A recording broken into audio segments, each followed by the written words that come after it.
What's up guys, Pidget here. The last time when I played a summoner was back in Scourge League. Now it's time again to play one. Of course, I tried to make the build tanky as possible as always. The result is amazing. Elemental elements and stunning move. Permanent flask uptime even in boss fights without a mageblood. Over 60k armor or resistance at 78%, kept chaos resistance, just name a few. The damage is amazing, the mapping is very safe. Now we talking about damage, let's see what things we got on the damage side. Our skill choice is summon a raging spirit. There is no big mechanic behind this skill, you just summon a bunch of floating head and they will headbang the boss down. We boosting the damage with poison chance, so they will stack poison. Because we can have 20 of these guys, they will stack quickly the poison. The damage will be ramping. You need 100% poison chance. Big chunk is coming from our weapon choice. Unite in Dream, unique weapon. This will give chance for our minions to poison and grants the Envy Aura skill, which is add that chaos damage to attacks and spells. Our biggest and best multiplier is coming from a chest piece, namely the Covenant. You need socket your main gems inside this, because it gives level 29 that chaos damage, which is really huge for a poison build. Sadly, you can't switch out this chest piece because it's just too strong. We're using a Spectre,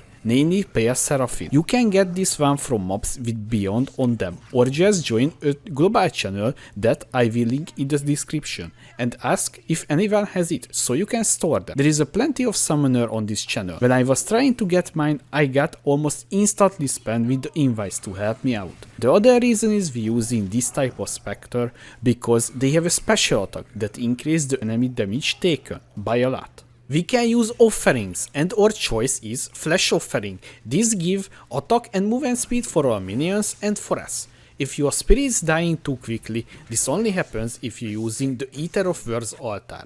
There is a machine gun monsters that will kill almost instantly our spirits. You can use the Bone Offering instead. This will give them and you spell and attack block. On the defensive side, using Grace Aura for evasion rating, but we will convert our evasion rating to armor with Iron Reflexes Keystone. Because of that, we will using Determination and Molten Share combo for the physical damage reduction, Defiance Banner for even more armor and evasion rating.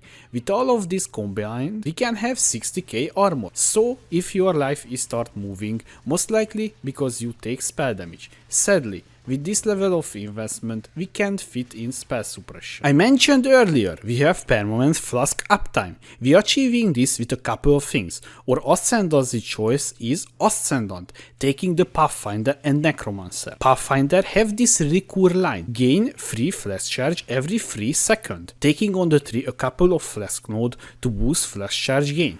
A specific belt with increased flask charge gain and gain Alchemist Genius when you use a flask. All of our flask needs this mod, gain free charge when we get a hit. With all of this, you will have permanent flask uptime, even when you standing still in your hideout. Other best thing, you will regain 4% of our life when you use a flask. So when you take many hits, you will not notice because the flask will immediately heal you. And we using all the elemental flask, that is reducing the elemental damage we take by a lot. You will be immune to ignite, shock, chill, freeze and any other elemental element. We are achieving this with a few simple things. On your shield and boots needs to this mod, chance to avoid elemental elements, and on the tree we taking the shield mastery with also avoid elemental elements. I would like if you hit the like button like the shaper hitting the Elder, so it can start spread to more people. Thank you. Few important things you need in the build. Our weapon choice is United in Dream, really important, otherwise your minions can't have 100% chance to poison. The Covenant unique body armor, this is our best in slot. You can't swap out this item because it's too good. The helmet is also a must-have, Devouring Diadem, but without the enchantment. I just got lucky when I was doing my Uber lab and I decided to use Flash Offering grants additional attack speed. The rest of the gear rare with life, resistance and attributes. Flasks we using is a Ruby, Topaz, Quicksilver, Jade and a unique flask, Taste of Hate. All of the flask needs to be this mod, gain free charge when you take a hit and needs this flask enchantment, use when full. The sub mods needs to be this: evasion rating or armor rating, the order doesn't matter. You need this mod on these two flasks, because these two flasks have 100% uptime. On your Quicksilver, regenerate 3% life per second. You can get this mod from the Betray mechanic when unveiling flask. On your Jade flask, reduce curse effect. You need roll the flask with alteration and augment spam, and you need at least item level 83. There is a few implicits you need in the build. You can craft with the Eldritch currency, spam till you get the following. On your gloves, minions deal increased damage. The other one is up to you, there is no other really good option. On your boots, increase action speed, you will move faster and cast faster. The other mod is change to avoid elemental elements. I just want to highlight a few things on the passive tree that you need for the build. We using unique jewels.